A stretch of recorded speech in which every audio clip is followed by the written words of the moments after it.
Today on Titan Sports Recap, Titan Baseball sends Hawaii back to the islands. An inside scoop on lacrosse's Gabe Alamillo, and meet the newest Titan national champions. All this and much more on Titan Sports Recap.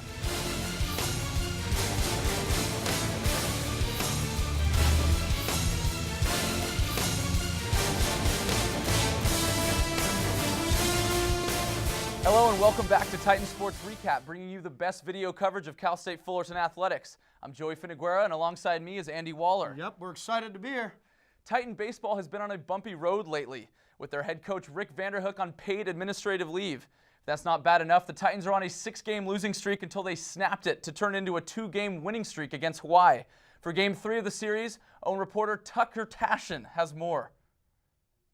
The Cal State Fullerton Titans entered Sunday night's game with a record of 21-17 as they try to get their brooms out and sweep the 15-25 Hawaii Rainbow Warriors. Starting pitcher Graham Weiss wore the number 28 jersey as a symbol to bring back their head coach Rick Vanderhook, who has been put on administrative leave since Thursday the 18th. After freshman second baseman Taylor Bryant walked, then stole second, Tanner Pinkston comes up and slaps one into right field, bringing Bryant home, giving the Titans the 1-0 lead in the bottom of the third. Very next inning, Hawaii's Mark Flores hits one oppo into left field, bringing Steven Ventimiglia home to even up the score at 1. After a few missed opportunities, the Titans managed to get the win with Jared Deacon laying down a fantastic walk-off bunt, scoring Austin Deemer to earn the series sweep over Hawaii. Titans win this one 2-1 in 11 innings. I think just keep building on what we've been doing. Just take the positives, good at bats every time, and scoring when we need to. I think that'll turn into things that will help us out in the future. I think these games are going to help a lot out in the end too. I didn't tell anyone I was doing this. It was kind of like a last-minute decision.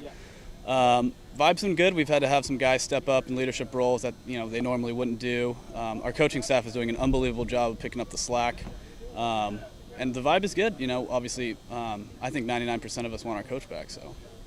With the win tonight, the Titans get the sweep over Hawaii with the bottom of the 11th sacrifice bunt from Jared Deacon bringing home Austin Deemer. The Titans hope to increase their 3-game win streak on Tuesday while they host San Diego. From Goodwin Field, I'm Tucker Tashin, Titan Sports Recap.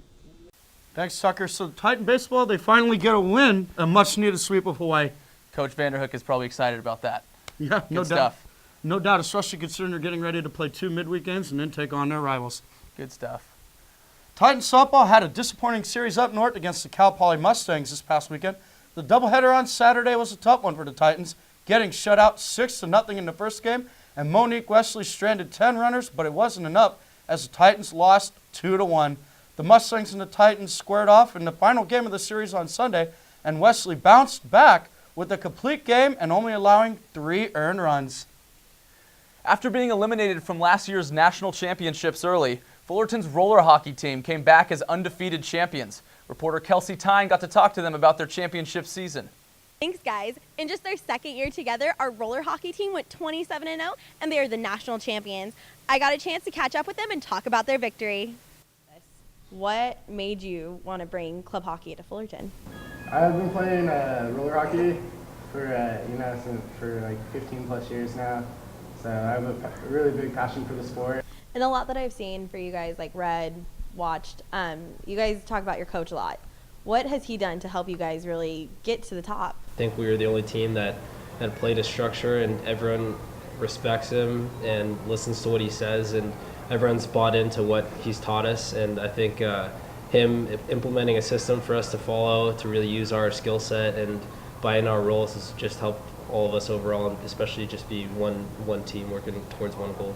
What was the turnaround like going into nationals this year where you guys knew that you could go further than you did before? Season was redemption from last year because we lost in overtime to the eventual champions, and this year coming up, we wanted to make sure that we were the best team and that we were going to play our roles, we were going to buy into the system a lot more, listen to our coach more, and show up to practices and work really hard so that we would be the number 1 team. It wouldn't just be on paper that we were number 1, that we were actually number 1. What do you guys think was the hardest game of the tournament?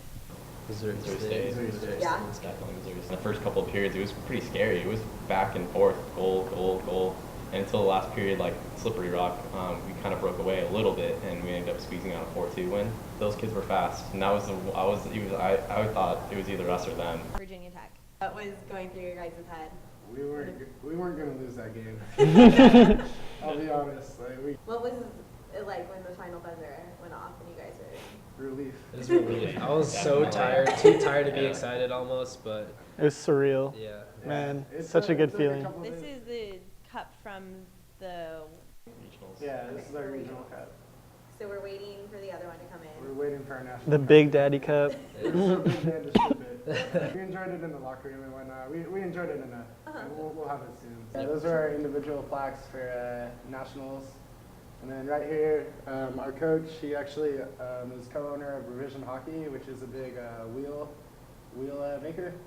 And he made us these custom Cal State Fullerton wheels Those are cool. for nationals. So we were looking pretty spiffy out there as well. With most of the D2 team graduating this year, it's really up to the B team to step up for next year and bring back another national championship. From Titan Gym, Kelsey Tyne, Titan Sports Recap. From one hardwood to the other, the women's basketball team is adding a 6'2" center by the name of Danielle Johnston. The former Clarendon College player signed a national letter of intent to play at Cal State Fullerton this past week. In 28 games, she averaged 4 points and a mean 7.8 rebounds per game. Coach Darren Park had this to say: Danielle is a tremendous young lady who shares our vision and belief in Cal State Fullerton women's basketball. She is an exceptional athlete with a high motor and nonstop desire to succeed. The Titans lacrosse team has had a target on their backs this entire season. Reporter Janice Garcia has the insight on Captain Gabe Alamillo's life as a lacrosse player in this week's Get to Know Your Titan. Period, Gabe Alamillo takes the shot, but it bounces right back to him. So he crosses behind the net to get a little space. Passes it to number 23, Brandon Goebel, who sneaks it in the net for the score. What made you want to continue your play here at CSUF? Just the love for the game. I love playing lacrosse, and I love the camaraderie that goes with being on a team and striving for a goal to achieve goals. And I just love being on a team and being able to play here at Cal State Fullerton is a pretty big blessing. What are the differences from playing in high school and now onto college? The difference between playing from high school to college is the speed of the game. It's a lot faster here in college and a lot more technical. What are your duties as vice president on this club lacrosse team? Just organizing trips for the team, just making sure everybody's dues get in, and just making sure the club keeps on running and putting ourselves in the best position possible. With being first in the SLC, do you guys have any rivals? I would say our main rivals are Concordia. Through the past couple of years, a couple of the teams have gotten better, so I think as a whole our conference got stronger, so that creates a lot more rivalries within the conference, so that's a lot of fun. So who are your role models, whether it be in lacrosse or school life, family life? Role models. First and foremost, I'll definitely have to say my parents. They've worked so hard to get me into this position where I am right now. And, that kind of motivates me to do better every day and to strive to get better in just everything I do and put max effort into it and not waste anything that, I've been given. They always tell me that college will be, the best years of your life. And, I just try and embrace it as much as possible. And, they definitely help me out with everything. What other player have you learned from the most? On the team? Player I've learned from the most. I would just have to say it's not one player that I've learned from the most, but our freshman year we went to nationals, and just modeling off that team, the leaders that we had on that team, we had, it seemed like everybody did their role on the team, and I would say that we modeled that as a team. So certain players and knowing their roles helps the team grow. So our role model I would have to say would be our 2010 team that went to nationals. I would say that would be our biggest role model. If you would tell anybody what to know about Gabe, what would you tell them? A little fun fact. Little fun fact about me is